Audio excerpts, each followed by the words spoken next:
Guys, आपका स्वागत है मेरी YouTube channel the version of news study में। प्लीज़ आप मेरे channel the version of news study को सब्सक्राइब करिए।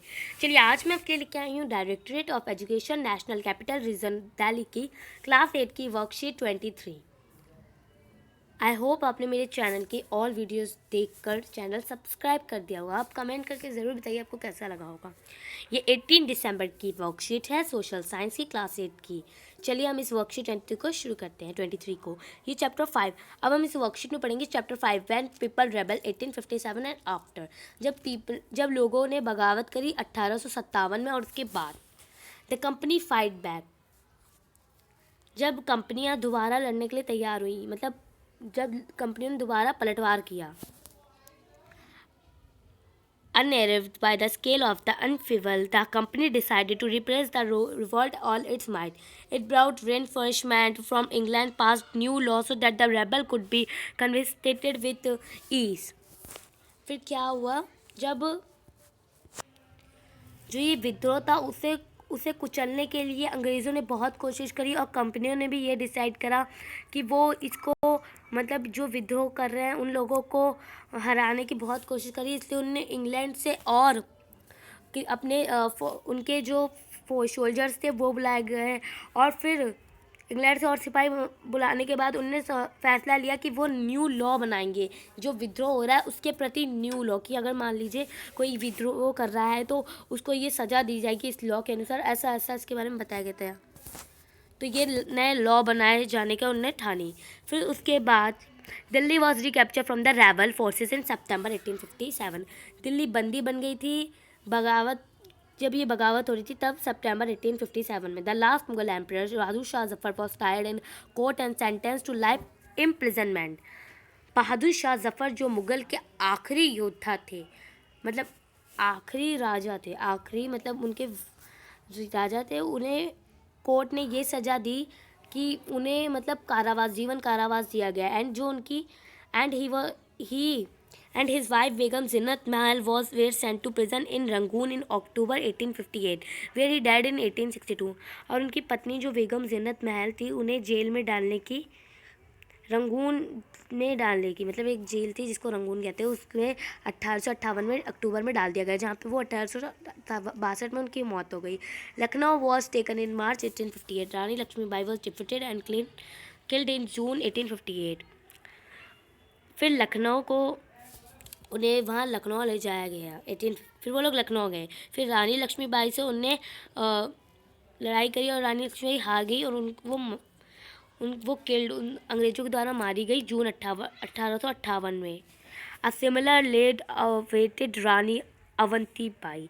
और ऐसे ही एक रानी अवंतीबाई थी जो तनिता टोपे वो छुपी थी जंगलों में सेंट्रल इंडिया के, और उनने लगातार लड़ाई करी गुरिल्ला वार से, support of many tribal and peasant leader, बहुत सारे शांति योद्धाओं के साथ। He was capture tried and killed in अप्रैल।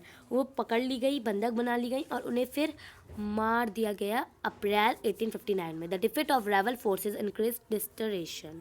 जो इनकी ये जो डिफीट थी इसकी जो अंग्रेज़ों के प्रति लोगों ने बहुत कम कर दिया, लोगों छोड़ने लगे इसको कि हम इनके विरोध में नहीं जाएंगे। और जो ब्रिटिश थे उन लोगों ने जो भूस्वामी होते हैं उन्हें इनाम देने का लालच दिया कि जो मतलब ज़्यादा वफादार होंगे उन्हें वो इनाम देंगे, इसका ये लालच दिया भूस्वामियों को। Year after rebellion. फिर अब हम पढ़ेंगे विद्रोह के बाद के साल। The British had resigned control of the country by the end half of 1859 but they could not carry on ruling the land with the same policies anymore. Given below are the important changes that were introduced by the British। जो British वगैरह थे, ये जो British, उनने आखिरी में भी हमारे देश में दोबारा उनने कंट्रोल अपना पा लिया, मतलब उनने हमारे देश को कब्जे में कर लिया था। एंड हाफ ऑफ 1859 से लेकर 1859 थे बट दे कुड उनने फिर कई पॉलिसीज़ बनाई और उनने कुछ नए चेंजेस भी करे ब्रिटिश ने, जो ये कुछ चेंजेस हमारे सामने दे रखे हैं। The British parliament passed a new act in 1858 and transfer the power of the East India Company to British crown. जो ब्रिटिश पार्लियामेंट है उनने एक न्यू एक्ट बनाया 1858 में कि जो ट्रांसफ़र करी जाएगी ईस्ट इंडिया की पावर ब्रिटिश क्राउन को। A member of British cabinet was appointed Secretary of State for India and man responsible for all matter related to the governance of India. He was given a council to advise him called the India Council. जो member थे British cabinet के वो appointed secretary जो थे state for India के, उनने एक बहुत ही रिस्पॉन्सिबल मैटर रिलेटेड करा गवर्नेंस ऑफ इंडिया से। उनने सलाहकारों से एडवाइस लेकर द इंडिया काउंसलर बनाया। The governor general of India was given the title of viceroy. जो गवर्नर जनरल थे इंडिया के, उनने टाइटल दिया इसे viceroy, that is a personal representative of the crown. Through this measure, the British government accepted direct responsibility for ruling India. जो अंग्रेज के शासन के लोग थे, उनने भारत की जो शासन था वो अपने हाथों में सीधे सीधे ले ली। All ruling chiefs of the country were assured in that the territory would never be annexed in future. They were allowed to pass on the kingdom on their heir, including adopted son.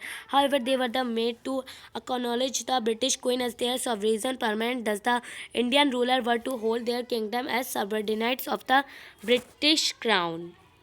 देश के जितने भी शासक थे भारत देश के, उन्हें ये कहा गया कि जो आपके आगे आपकी जो ज़मीन है वो हम नहीं लेंगे, आपकी जो ज़मीन है वो आप तक ही रहेगी और आपके दत्तक पुत्रों को भी दी जाएगी, मतलब आपके पोता पोती वगैरह को भी।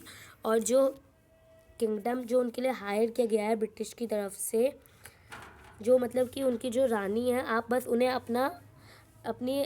अपनी अधिपति माने। और जो इंडिया रूलर्स है वो अधीन हो गए किंगडम ब्रिटिश क्राउन के। It was decided that the preparation of Indian soldiers in the army would be reduced and the number of European soldiers would be increased. इससे ये डिसाइड हुआ कि जो प्रिपरेशन ऑफ इंडियन सोल्जर की army में थी वो कम होती गई और जो यूरोपियन सोल्जर थे वो बढ़ते गए। It was also decided that instead of recruiting soldiers from Awadh, Bihar, Central India and South India, more soldiers will be recruited from among the Gurkhas, Sikhs and Pathan. और ये भी तय किया गया कि जो मतलब कि ये जो अवध वगैरह है, इनमें सिपाही ज़्यादा भर्ती करेंगे, पर लेकिन उससे ज़्यादा गुरखा, सिख एंड पठान ज़्यादा करेंगे भर्ती। The land and property of Muslim was confiscated on a large scale and they were treated with suspicion and hostility. The British believed that they were responsible for the rebellion in a जो मुस्लिम लोग थे, उनकी जो ज़मीन थी वो बड़े large scale बहुत ज़्यादा जब्त कर ली गई और वो उन्हें बड़ी संदेह की नज़र से देखते थे और उन्हें लगता था कि जो विद्रोह हुआ है वो इन्हीं की वजह से हुआ है। The British decided to respect the customary religious and social practice of the people in India. जो ब्रिटिश थे उन्हें डिसाइड करा वो रिस्पेक्ट करेंगे जो भारत के लोग हैं उनकी रिलीजियस, उनकी धर्म के बारे में और उनकी जो सोशल प्रैक्टिस वगैरह ये सब। Policies were made to protect landlord and zamindar and give them security of right over their land. जैसे new phase of history began after 1857।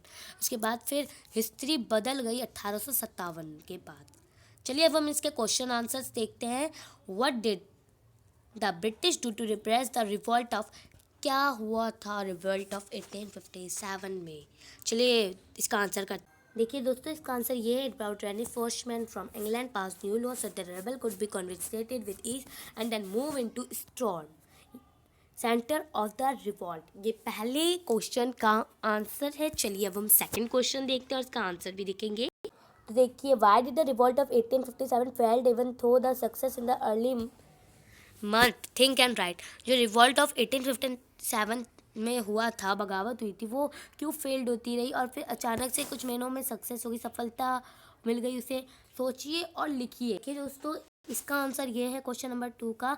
Because of the leading rebel leader like Rani Lakshmibai Tatya Tope were killed due to which the courage of the people was broken, a lot of people left the rebel and to win the trust of the people the British also declare reward for the loyal and honour. जो rebel leader थे जैसे रानी लक्ष्मीबाई तात्या टोपे वर जो killed हो गए थे, करेज of the people, उनका भरोसा टूट गया था, ब्रोकन हो गया था। लॉट ऑफ पीपल, बहुत सारे लोग इस बगावत से इसलिए निकल गए थे क्योंकि इतने करेज, इतने हिम्मत वाले लोग अगर किल्ड होते जाते तो वो डर के मारे उस बगावत से निकलते रहे। और ब्रिटिश लोगों ने ये भी डिक्लेयर करा कि वो रिवॉर्ड देंगे लॉयल लैंड ऑनर को, ज़मींदारों को जो वफादार होंगे उन्हें रिवॉर्ड देंगे। चलिए अब हम इसका क्वेश्चन 3 देखते हैं। देखिए दोस्तों, क्वेश्चन 3 है, what happen with the freedom fighter of 87। क्या हुआ था फ्रीडम फाइटर के साथ 1857 में? इसका आंसर, तो गाइस बस इसका आंसर बड़ा है। देखिए यहाँ से हम लिखते हैं, the British parliament pass new act in 1858 and transfer the power of the East India Company to the British crown. A member of the British cabinet was appointed secretary for state for India and made responsible for all matter related to the governance of India. ये इसका पहला point था। चलिए second point देखते हैं इसी answer का। The governor general of India was given to the title of viceroy. और इसका थर्ड पार्ट और फोर्थ पार्ट ये रहा, और ruling ship of the country were assured that their territory would never be annexed in future. It was decided that the proportion of soldier in the, अब देखिए fourth point का answer आगे का मैं दिखाती हूँ आपको। ये देखिए इसके आगे का, इन द से लेके आपने देखा था। अब ये देखिए, army would be reduce and the number of European soldier would be increase.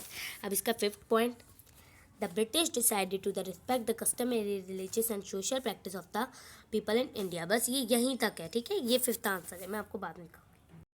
Fifth question है, what were the causes of this changes in the British rule. क्या चेंजेस हुए थे ब्रिटिश रूल में? ये दोस्तों, ये पांचवें का answer, the could not carry on ruling the land with the same policies.